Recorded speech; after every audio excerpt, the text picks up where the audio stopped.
It's fun to make your own model kits. I picked up this kit from Reaper Miniatures. It's a Black Star Corsair Charlie, and the artist is C. Lewis. For resin casting, it's almost always best to break your model up into pieces. It's just easier to cast them that way. I could sprue and bend these as individual pieces, but I think the cleanest way to do them is to make sort of a hybrid squish mold. And that means leaving the parts attached to the sprues. I need to modify these parts a little bit and make sure they're laying in more or less a flat plane. I don't like how this head is too close up here. It's just, that's not good. I'm going to move it down here, and that will get me a better parting line. Just use the waxer to make a bridge of wax right in between those.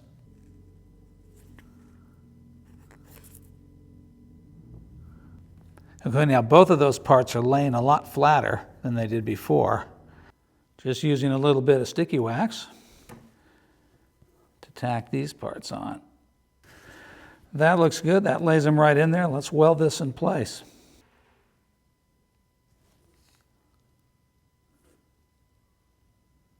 I'm happy with the layout of these parts.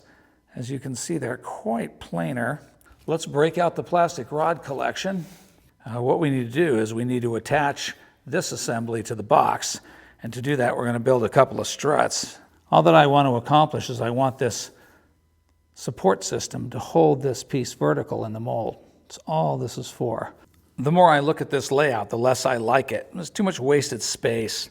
I think that I could reconfigure these a little bit and make it into a much smaller, much tighter mold. You think this looks better? I'm saving about 1/3 of the materials. Okay, so 4 5/8 by 3 inches. Let's go build a box.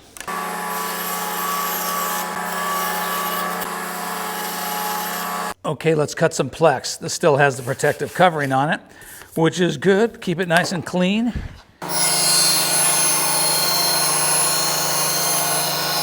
I like to color mark the corners. Just put a nice little mark on each corner, and that way I know that everything is going to go back together the way it came apart.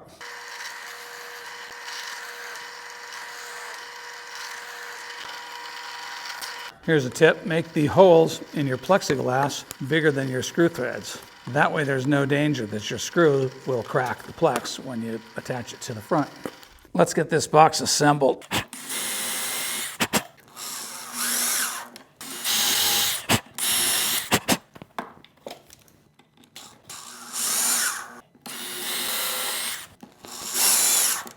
Box is built and looking good.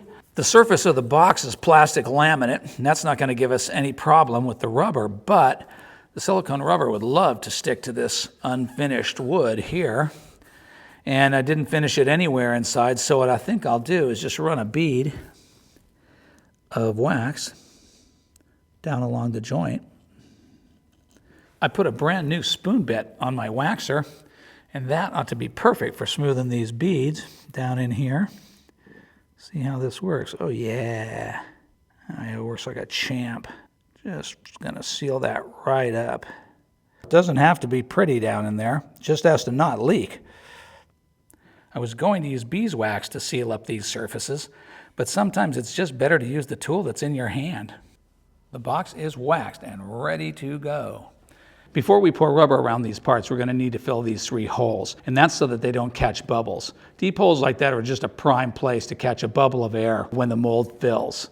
It just won't go in there. So I like to pre-fill areas like that. So I mixed up a very small amount of rubber in the cup. And you want to be very careful when you're filling holes like this to fill from one side and let the rubber run all the way down into the hole, because you can very easily trap a bubble doing this filling job. You don't want to do that. You want to let the rubber fill the hole, just flow in there under the force of gravity and push the air out. This is just the craft of mold making. Sometimes you have to do little finicky, fiddly, crafty things like this to make sure you have a shot at getting perfect molds. Now see, that rubber has filled all the way to the bottom of that hole, just exactly what we want to see.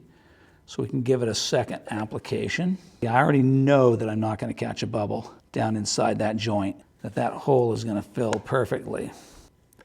I take my time when I do this stuff. I want this stuff to be done right. Just float in there perfectly, just like that. Fill that up. Nice, Nice. These surfaces are down in the mold, so these little details in here could very, very, very easily catch air. Like in that little right in that little pocket right in there, you have a much better chance of not catching bubbles down in these areas because all these little details are pre-filled. Always a good idea to do this. Okay, good. Those parts are looking good. Now we'll let these parts bask in the glow of the hot box. And even though they're dinky little blobs, I'm pretty sure they'll cure at this temperature.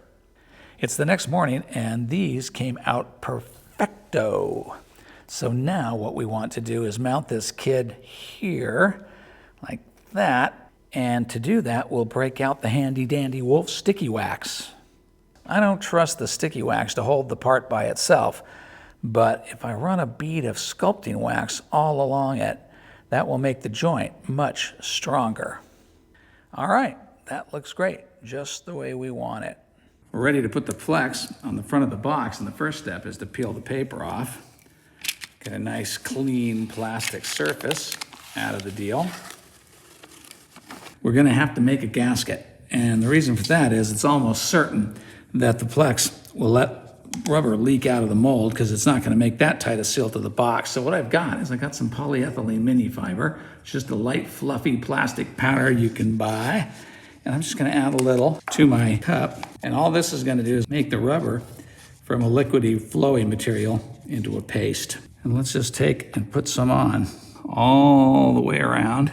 So I'm going to be gentle as I handle the mold box, because my parts are precarious. They're only held in place from the bottom by that wax, and I do not want for them to come off.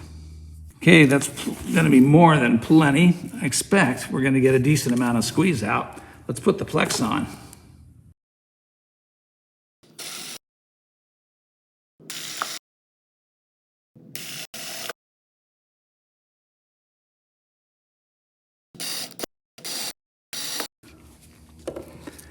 And as you can see, do a little wiping of excess. We got a perfect seal all the way around. Just exactly the way we wanted this set up. Beautiful. All right, I mixed up a 350 gram batch of rubber, which should be enough, I hope. I hope we don't have to top it.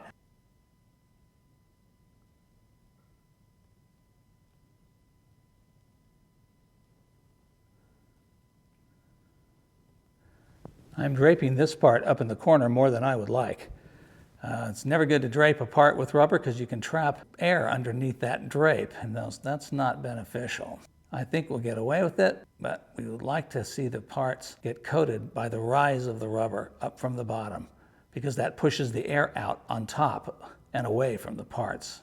When you scrape the cup, you invariably stir up some bubbles, but as we are near the top of the mold, we should be able to break most of those bubbles as we pour, and also they have not that far to go to rise up.